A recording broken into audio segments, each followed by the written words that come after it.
Hello student, आज हम बात करेंगे प्रश्नावली 3B का सवाल नंबर 5 का सेकंड। इससे पिछले वीडियो में आपको बात किए थे सवाल नंबर 5 का पहले सवाल। आज बात करेंगे सवाल नंबर 5 का दूसरी सवाल।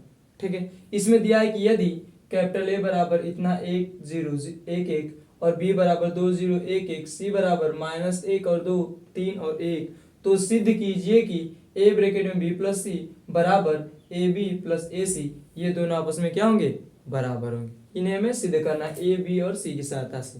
तो पहला काम चलते हैं एलएचएस से। पहले लेफ्ट हैंड साइड खोल कर लेते हैं, इसके बाद राइट हैंड साइड को, ये दोनों बराबर होंगे तो डायरेक्ट लिख देंगे एलएचएस बराबर आरएचएस और प्रूफ दैट हो जाएगा। यानी लिखेंगे LHS left hand side. Left hand side क्या है भाई? ए ब्रैकेट में बी प्लस सी। हम क्या करेंगे भाई? ए वाले का मान और बी वाले का मान और सी वाले मान का रखते हैं और बी और सी को जोड़ करके फिर ए में गुणा कर देते हैं। आते हैं भाई, ए का मान कितना है आपका? 1 1 0 1 और इसके बाद क्या दिया आपका? बी प्लस सी। क्या दिया भाई? बी प्लस सी। तो हम पहले काम क्या करते हैं? पहले अलग से बी प्लस सी निकाल लेते हैं। लेचे से फिलहाल में ना चलते हम डायरेक्ट पहले बी प्लस सी निकाल लेते हैं। बी प्लस सी, बी का मान कितना है भाई? 2 1 0 1। इसके बाद सी का मान कितना है? -1 3 और 2 और 1। पहला काम इन दोनों को साथ में रख करके जोड़ के इसके बाद ए का गुणा कर लेते हैं। वहां पर एलएचएस में लिखने जाएंगे ए ब्रैकेट में बी प्लस सी, तो ए का गुणा बी के साथ, ए का गुणा सी के साथ, वहां से भी कर सकते हैं, लेकिन हम बी प्लस सी को जोड़ करके इसके बाद ए का गुणा करते हैं। तो बी प्लस सी को पहले अलग से निकाल लेते हैं। ठीक है, निकालते हैं भाई। बी का मान 2 1 0 1, सी का मान -1 3 2 1। ठीक, जोड़ लेते हैं। दो में से एक, अभी प्लस है माइनस, तो प्लस गुणा माइनस करेंगे माइनस है, दो में से घटाएंगे कितना मिलेगा? 1 और 0 में 2 जोड़ेंगे कितना होगा? 2 हो जाएगा। 1 में 3 जोड़ेंगे 4 और 1 में 1 जोड़ेंगे कितना होगा? 2। फाइनल आपका बी प्लस सी निकल गया। अब आते हैं एलएचएस में। ठीक, अब यहां से एलएचएस चलते हैं। एलएचएस क्या है? ए ब्रैकेट में बी प्लस सी। तो ए का मान हमको पता है 1 1 0 1 और इसके बाद बी प्लस सी का मान भी पता हो गया हमें 1 4 2 2। ठीक, और इसके बाद क्या कर लेते हैं? गुणा कर लेते हैं। अब देखिए हम बताए थे गुणा के लिए कि पहला काम चेक करेंगे कि गुणनफल संभव है या नहीं। अब देखिए इसमें भी ये भी 2 क्रॉस 2 का और ये भी 2 क्रॉस 2 का, यानी बोलना चाहिए इसमें स्तंभों की संख्या और इसमें पंक्तियों की संख्या आपस में क्या है? बराबर है, तो गुणनफल संभव है। अब इस वाले पंक्ति का गुणा इस वाले स्तंभ के साथ, यानी पहली पंक्ति पहला स्तंभ, 1 का गुणा 1 के साथ करेंगे 1 और प्लस 0 का गुणा 4 के साथ करेंगे 0। उसी तरह 1 का गुणा 2 के साथ 2 और 0 का गुणा 2 के साथ प्लस 0। उसी तरह दूसरी पंक्ति का पहला स्तंभ के साथ 1 एकम 1 और 1 चौका 4 हो जाए आपका फाइनल। उसी तरह दूसरी पंक्ति का दूसरे स्तंभ के साथ, तो 1 का गुणा 2 के साथ 1 2 2 और 1 2 2 आपका फाइनल हो गया। इन दोनों को आपस में जोड़ लेते हैं भाई। 1 में 0 जोड़ेंगे 1 और 1 और 4 कितना हो जाएगा? 5। 2 में 0 जोड़ेंगे 2 और 2 2 कितना हो जाएगा? 4। ये हमारा निकला लेफ्ट हैंड साइड। अब आते हैं भाई राइट हैंड साइड में। राइट हैंड साइड निकालते हैं आरएचएस। ठीक, राइट हैंड साइड हमारा जो दिया गया है ए बी प्लस ए सी। तो पहला काम क्या करते हैं भाई? ए और बी को आपस में गुणा कर देते हैं। उसी तरह ए और सी के साथ गुणा करके दोनों को आपस में क्या कर देंगे? जोड़ देंगे। तो आते हैं भाई, ए का मान 1 1 0 1 इंटू बी का मान 2 1 0 1 प्लस ए का मान 1 1 0 1। उसी तरह सी का मान कितना हो जाएगा भाई? -1 3 2 और 1। अब आते हैं दोनों का ए का बी के साथ गुणा करते हैं और ए का सी के साथ। तो गुणनफल के लिए आपको नियम बताए थे, यानी पहले वाले आव्यूह में क्या भाई? स्तंभों की संख्या और दूसरे वाले आव्यूह में पंक्तियों की संख्या यदि आपस में बराबर हो तभी गुणनफल संभव है। यानी हमारा जो आव्यूह चल रहा है ये भी 2 क्रॉस 2 का और ये भी 2 क्रॉस 2 का, यानी पहले वाले आव्यूह में क्या है? स्तंभों की संख्या और दूसरे वाले आव्यूह में पंक्तियों की संख्या बराबर है, तो आराम से हम गुणा कर सकते हैं। तो आते हैं भाई, पहले पंक्ति का पहले वाले स्तंभ के साथ 1 का गुणा 2 के साथ करेंगे 1 2 2 और 0 का गुणा 1 के साथ करेंगे 0। उसी तरह पहली पंक्ति का दूसरे स्तंभ के साथ 1 का गुणा 0 के साथ करेंगे 0। उसी तरह 0 का गुणा 1 के साथ करेंगे 0। फिर दूसरी पंक्ति का पहले वाले स्तंभ के साथ, यानी 1 का गुणा 2 के साथ करते हैं 2 1 1 कम 1। उसी तरह दूसरी पंक्ति का पहले वाले स्तंभ के साथ 1 0 0 1 1 कम 1। फाइनल हो गया। प्लस ये भी देख रहे हैं 2 क्रॉस 2, ये भी 2 क्रॉस 2, यानी ये भी गुणनफल संभव है, तो सिंपल गुणा कर लेते हैं भाई। पहले पंक्ति का पहले वाले स्तंभ के साथ अब प्लस है ये माइनस, तो प्लस गुणा माइनस बनकर क्या होगा -1। उसी तरह 0 का गुणा 3 के साथ करेंगे तो 0 हो जाएगा। अब उसी तरह पहली पंक्ति दूसरा स्तंभ, 1 का गुणा 2 के साथ यानी 2, 0 का गुणा 1 के साथ 0। फिर दूसरी पंक्ति पहला स्तंभ, यानी दूसरी पंक्ति 1 का गुणा -1 के साथ करेंगे तो -1, 1 का गुणा 3 के साथ करेंगे कितना होगा 3। और उसी तरह दूसरी पंक्ति दूसरा स्तंभ, यानी 1 का गुणा 2 के साथ करेंगे कितना होगा 2, और उसी तरह 1 का गुणा 1 के साथ करेंगे 1 हो जाएगा। फाइनल। अब इसको थोड़ा जोड़ लेते हैं, 2 हो गया भाई, इसके बाद 3, 0, 1, उस तरह इसको भी जोड़ लेते हैं, -1 प्लस 2, यहाँ पर जाएगा 2 और 2 1, ठीक। इन दोनों को आपस में जोड़ लेते हैं। अब देखिए ये प्लस में किसमें है माइनस में, तो 2 में से 1 घटाएं कितना मिलेगा 1, और 0 में 2 जोड़ेंगे तो आपका फाइनली 2 आएगा। इसी तरह 3 में 2 जोड़ेंगे 5 हो जाएगा, और 3 1 4, ठीक। तो मिला लेते हैं भाई, लेफ्ट हैंड साइड का जो हमारा मान आया है 1 2 5 4, 1 2 5 4, यानी लेफ्ट हैंड साइड और राइट हैंड साइड आपस में क्या है बराबर है। तो लास्ट में हम लिख सकते हैं कि LHS बराबर RHS।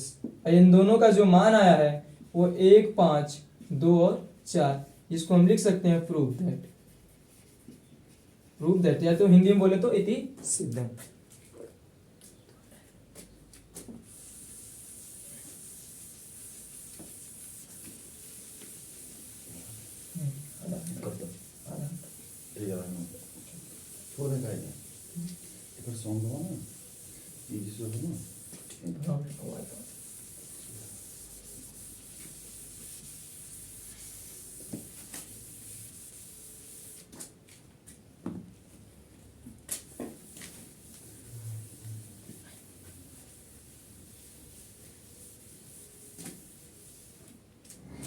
आते हैं अब सवाल नंबर 5 का थर्ड, तीसरा सवाल, ठीक है।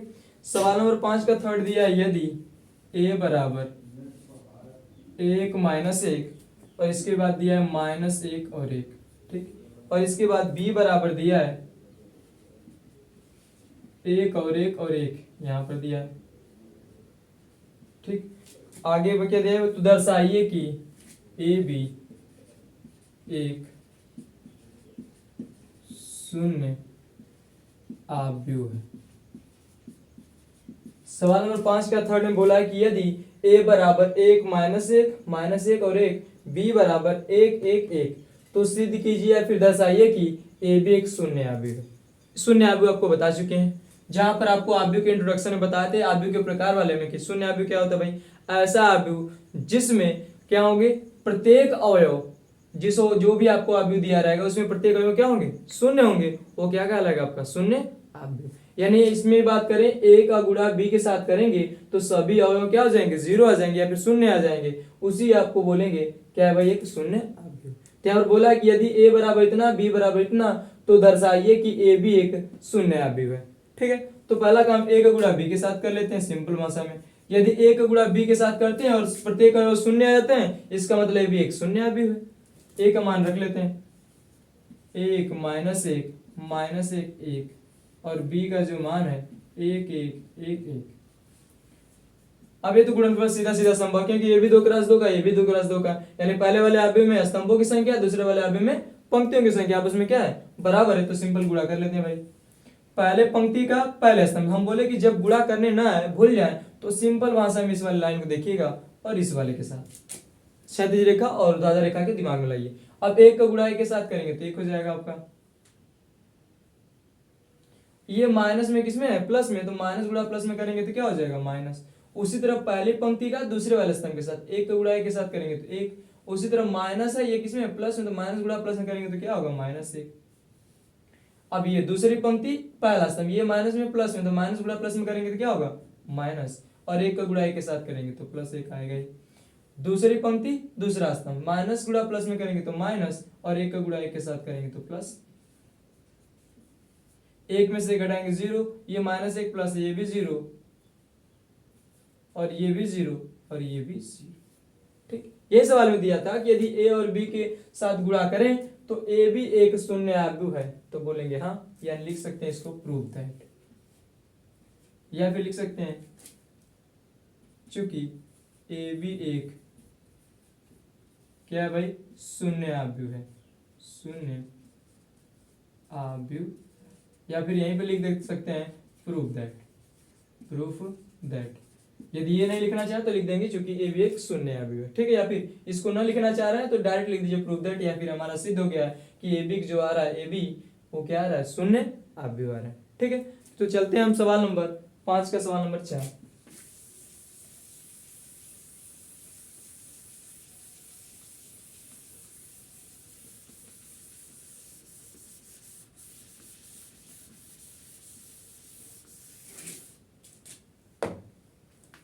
सवाल नंबर 5 का 4।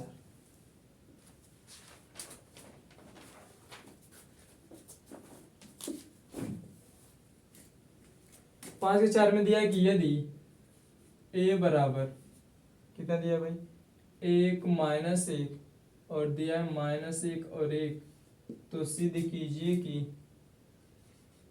तो हमें सिद्ध करना है भाई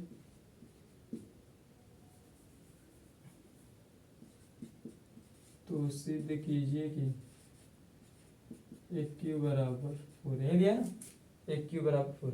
यानी सवाल में दिया कि यदि a बराबर इतना 1 -1 और 1, तो सिद्ध कीजिए कि एक क्यू बराबर 4 1।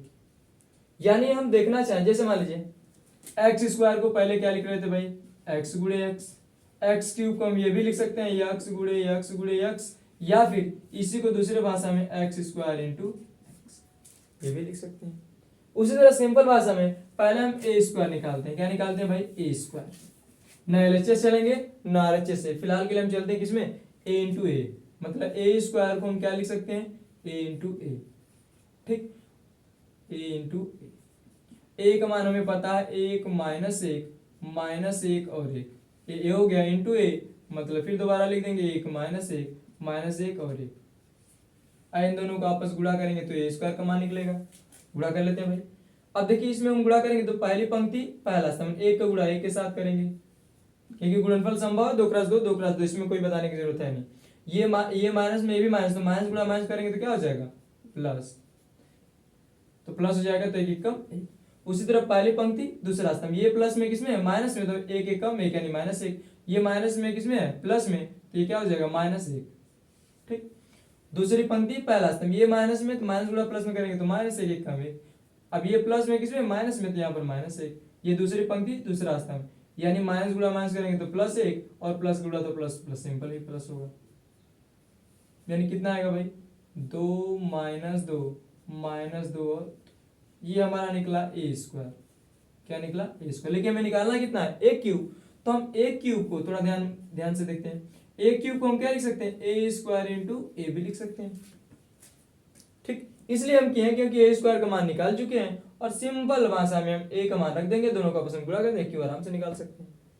यानी लिख सकते हैं क्या भाई कि ए क्यूब बराबर ए स्क्वायर इंटू ए, ए स्क्वायर का मान हम निकाल चुके हैं, कितना है भाई, 2 - 2 और 2, ए का मान कितना हो जाएगा आपका, 1 -1 और 1, लक बाई चांस। इसके अलावा यदि आपको सवाल ऐसे दे दिया, आपको a के पावर 4 मान ज्ञात कीजिए, तो पहला काम हम ए स्क्वायर निकालेंगे, ए इंटू ए, जो भी आपका ए स्क्वायर निकल गया। अब a के पावर 4 को हम ये नहीं करने जाएंगे कि फिर इसके बाद फिर a क्यूब और इसके बाद इंटू ए निकालने जाए, ऐसा काम नहीं। a के पावर 4 को हम सिंपल भाषा में ये भी लिख सकते हैं ए स्क्वायर इंटू ए, जो कि ए स्क्वायर निकाल चुके हैं, तो a के पावर 4 में ए स्क्वायर इंटू ए स्क्वायर का मान और ए स्क्वायर मान रख देंगे और दोनों को आपस में गुणा कर देंगे, 4 आराम से निकाल सकते हैं, ठीक। अब ये नहीं कि अभी इसी को हम ए क्यूब इंटू ए लिखे तो आप निकाले ए स्क्वायर है, तो ए स्क्वायर का मान फिर के बाद एक क्यूब अलग से निकालेंगे कि एक क्यूब को हम लिख सकते हैं ए स्क्वायर इंटू ए, फिर ए स्क्वायर इंटू ए गुणा करेंगे, फिर ए के पावर 4 में जाएंगे तो ए के पावर 4 को फिर यहीं लिखेंगे ए क्यूब इंटू ए, फिर एक क्यूब निकालने फिर इंटू ए का गुणा करेंगे, तो सिंपल भाषा में इसको निकाल चुके हैं, तो इसको ए के पावर 4 को हम ए स्क्वायर इंटू ए स्क्वायर को आराम से निकाल ही चुके हैं, एक ही बार में फाइनल कर देंगे, ठीक। तो इस टाइप के सवालों को थोड़ा दिमाग से हल करेंगे, ठीक है। ये नहीं कि जल्दबाजी में सिंपल बोल रहा है तो आप विधिवत लगे गुणा करने, ऐसा काम नहीं करेंगे। जैसे यहाँ पर एक क्यूब, तो एक क्यूब कुछ लोग होंगे ए इंटू ए इस टाइप में लिख सकते हैं, तो एक गुणा ए के साथ फिर एक, वहां से भी आपका सही आएगा, लेकिन थोड़ा दिमाग यूज करेंगे। सिंपल भाषा में ए स्क्वायर इंटू ए लिखेंगे तो ए स्क्वायर निकाल चुके हैं, इंटू ए का गुणा कर देंगे, कहानी खत्म, ठीक। आते हैं अपने सवाल पर। आते हैं भाई अपने सवाल पर। फिर वही पुराना वाला काम, पहले पंक्ति पहला स्तंभ, दो को गुणा एक के साथ करेंगे, दो एक कम दो, माइनस गुणा माइनस करेंगे तो क्या होगा, प्लस दो एक कम दो, पहली पंक्ति दूसरा स्तंभ, ये प्लस में किसमें, माइनस में, तो माइनस दो हो जाएगा, ये माइनस में प्लस में, तो ये माइनस दो हो जाएगा। उसी तरह दूसरी पंक्ति पहला स्तंभ, ये माइनस गुणा प्लस में करेंगे तो माइनस दो, और दो का प्लस है तो ये माइनस में है तो माइनस दो हो जाएगा, और इसी तरह माइनस गुणा माइनस करेंगे तो प्लस दो, और दो एक कम दो, यानी फाइनल लिखे एक क्यूब बराबर कितना हो गया भाई, 4 -4 और 4। ठीक, सिंपल भाषा में। पहला काम एक रूल और ध्यान देंगे, अगर मान लीजिए, जैसे मान लीजिए आपको कोई आप भी दे दिया गया 2a, और आप भी a का मान कुछ भी दे दिया गया, मान लीजिए यहाँ पर दे दिया गया 1 4 5 6, ठीक, तो क्या करेंगे, दो का गुणा एक साथ नहीं करेंगे, इसका मतलब ये है कि आव्यूह ए के सभी तत्वों के साथ दो का हम क्या करेंगे, गुणा करेंगे। ठीक, ये नहीं कि दो का गुणा बस केवल एक में कर लिया, बाकी सब तीनों को छोड़ दिया, ऐसा काम नहीं। इसका मतलब ये होता है कि जो भी आपका आव्यूह है उसमें प्रत्येक अवयव में हम गुणा कर सकते हैं। मान लीजिए कोई आव्यूह, मान लीजिए यहाँ पर है 5 8 4 6 और यहाँ पर हो गया 10। अब इसमें से हम कॉमन भी करेंगे, मान लीजिए दो इसमें से बाहर भी ऐसी कौन सी संख्या है जो सभी अवयव में मिल रही है, तो ऐसी संख्या कॉमन करेंगे जो सभी अवयव में मिले। ये नहीं कि बस केवल 8 में मिले तो केवल 8 में से कॉमन कर लेंगे, ऐसा नहीं। आप ये बोलता है कि यदि आप कॉमन कर रहे हैं या फिर गुणा कर रहे हैं तो आव्यूह के सभी अवयवों के साथ आप गुणा भी कर सकते हैं और कॉमन भी ले सकते हैं। कॉमन का मतलब ये है, जैसे मान लीजिए सिंपल भाषा में 4x + 6x है, 4x + 6y है। अब इसमें से अब ये x और y अलग अलग है, लेकिन 4 और 6 इसमें देख रहे हैं दो दोनों में मिल सकता है, तो दो कॉमन करेंगे, 2 दूना के 4 और 2 तिया 6, यानी संख्यात्मक वाले मान में देख रहे हैं दोनों में मिल रहा है तभी कॉमन कर लेंगे। ठीक, उसी तरह आव्यूह वाले में सेम प्रोसेस। तो यानी हम अगर मान लीजिए कोई किसी भी संख्या गुणा भी कर रहे हैं तो आव्यूह के प्रत्येक अवयवों के साथ गुणा करें, यदि कॉमन ले रहे हैं तो आव्यूह के प्रत्येक अवयवों के अवयव में जो भी यदि संख्या होगी वो सभी में होनी चाहिए, तभी हम कॉमन कर सकते हैं। कॉमन नहीं अगर मिल रहा है, जैसे मान लीजिए 2x + 5y, ठीक, अब कोई बोलेगा नहीं इसमें से दो कॉमन करेंगे, तो हम बोले हाँ कॉमन कर सकते हैं, लेकिन दो कॉमन करेंगे तो x प्लस, लेकिन इसमें देख रहे हैं कि दो नहीं मिल रहा है तो दो से क्या कर देंगे, भाग दे देंगे, ताकि इन दोनों का फिर दोबारा गुणा करें 2x, और इसमें दो का गुणा करें, 2 से 2 कट जाएगा और 5y के बराबर हो जाएगा। तो ये वाला बटा भी नियम लगा सकते हैं। ठीक, अब आते हैं अपने सवाल पर।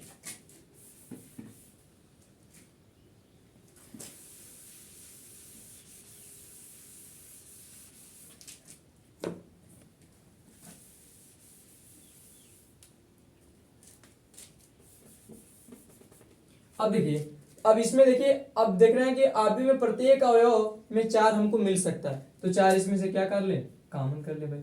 4 कॉमन करेंगे, 4 × 1 = 4, 4 × 1 = 4, 4 × 1 = 4 और 4 × 1 = 4। और ये जो वाला मान है 1 -1 माइनस और 1, ये किसका मान है, a के मान के बराबर है, यानी हम इसको लिख सकते हैं a³ = 4, और ये जो मान है a के बराबर, यही हमें सिद्ध करना था कि a³ = 4, यानी लिख सकते हैं क्या भाई, LHS बराबर क्या, RHS, यानी लेफ्ट हैंड साइड और राइट हैंड साइड आपस में क्या है, बराबर है। इसको लिख देंगे क्या, प्रूफ दैट, या फिर हिंदी में इति सिद्ध। ये सवाल थी सवाल नंबर 5 का चौथी सवाल। ठीक, अब आते हैं सवाल नंबर 6 पर। ठीक,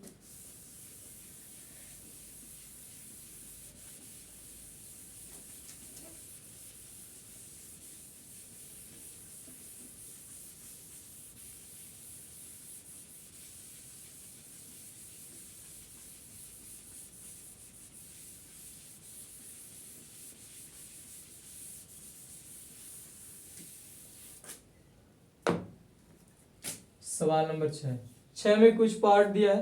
पहला आपको दिया कि यदि a बराबर कितना दिया भाई, 1 3, इसके बाद दिया है 2 4, b बराबर दिया है आपका -1 2 0 3, ठीक, इसके बाद दिया है c बराबर 2 0 -1 और 1, ठीक। a बराबर दिया आपका 1 3 2 4, b बराबर -1 2 और इसके बाद 0 3, इसके बाद 2 0 -1 और +1। तो हमें सिद्ध करना है इसमें 3 सवाल है भाई। पहला सवाल हमें दिया है यदि ए बी सी बराबर ए बी और सी, बारी बारी से हल करते हैं। ए ब्रैकेट में बी सी और ए बी ब्रैकेट में सी। अब आते हैं, देखिए सवाल में दिया है इसमें सवाल नंबर 6 में कि यदि ए बराबर 1 3 2 4 और बी बराबर -1 2 0 3 तथा सी बराबर 2 0 -1 और +1 हो तो सिद्ध कीजिए कि इसमें सवाल नंबर कुछ पार्ट वाइज है। तो पहले पार्ट को हम ले लेते हैं कि सिद्ध कीजिए कि ए ब्रैकेट में बी सी यानी ए का गुणा पहले बी सी का गुणा करने के बाद ए का गुणा करें, या फिर ए का गुणा बी के साथ करने के बाद चाहे उसके बाद सी का गुणा करें, ये दोनों मान आपस में क्या होने चाहिए, बराबर आने चाहिए। ठीक है, तो सर्वप्रथम पहले हम काम बी सी निकाल लेते हैं। क्या निकालेंगे भाई, बी सी, उसी तरह ए बी, फिर इसके बाद एलएचएस और आरएचएस की बात करेंगे। ठीक है, तो पहला काम निकाल लेते हैं बी सी। बी का मान हमें पता है भाई -1 2 0 3। ठीक, उसी तरह सी का मान जो है 2 0 -1 और प्लस। ठीक, गुणा कर लेते हैं दोनों को आपस में। अब डायरेक्ट चले जा रहे हैं, पहली पंक्ति पहला स्तंभ माइनस गुणा प्लस में करेंगे, 2 1 कम 2 यानी -2 प्लस 0। उसी तरह पहली पंक्ति दूसरा स्तंभ यानी +1 प्लस 0। दूसरी पंक्ति पहला स्तंभ 2 दूना के 4 और 0। इसके बाद दूसरी पंक्ति दूसरा स्तंभ यानी -2 प्लस 3 हो जाएगा। ठीक, सिंपल भाषा में जो भी आपको देखिए, माइनस यानी पहली पंक्ति पहला स्तंभ -2 हो जाएगा प्लस 0। पहली पंक्ति दूसरा स्तंभ यानी माइनस गुणा माइनस करेंगे +1 और 0। दूसरी पंक्ति पहला स्तंभ 2 दूना के 4 और 3 का गुणा 0। दूसरी पंक्ति दूसरा स्तंभ यानी -2 और प्लस 3 1 3। जोड़ देंगे भाई साहब, कितना हो जाएगा, -2 4 और 1 और -2 में 3 जोड़ेंगे कितना आएगा, सिंपल में आपका 1 आएगा, यानी -2 4 1 और 1। ठीक, ये आपका बीसी निकला। उसी तरह हम ए बी निकाल लेते हैं, क्योंकि एलएचएस और आरएचएस में जाएंगे तो बीसी और ए बी की जरूरत पड़ेगी। तो पहला काम ए बी में निकाल लेते हैं। ए बी का मान कितना है भाई, यानी ए का मान है आपका 1 3 2 4, ये आपका ए का मान हुआ। और बी का मान आपका दिया है -1 2 0 3। ठीक, इन दोनों को आपस में गुणा कर लेते हैं भाई। 1 का गुणा -1 में करेंगे तो -1, 2 दूना के 4। उसी तरह हम इसका गुणा करें तो 0 प्लस 2 3 6। दूसरी पंक्ति पहला स्तंभ यानी -3 4 दूना के 8। दूसरी पंक्ति दूसरा स्तंभ यानी 0 4 3 5। फिर से मिला लीजिए, पहली पंक्ति पहला स्तंभ यानी माइनस गुणा प्लस में करेंगे -2 दूना के 4। पहली पंक्ति दूसरा स्तंभ 1 का गुणा 0 के साथ 2 3 6। दूसरी पंक्ति पहला स्तंभ यानी 3 1 कम 3 4 दूना के 8। दूसरी पंक्ति दूसरा स्तंभ मतलब 0 और 4 3 12, यानी फाइनल इसको लिख लें तो क्या हो जाएगा भाई, 3 5 6 और 12। ये निकल गया बीसी, ये निकल गया आपका ए।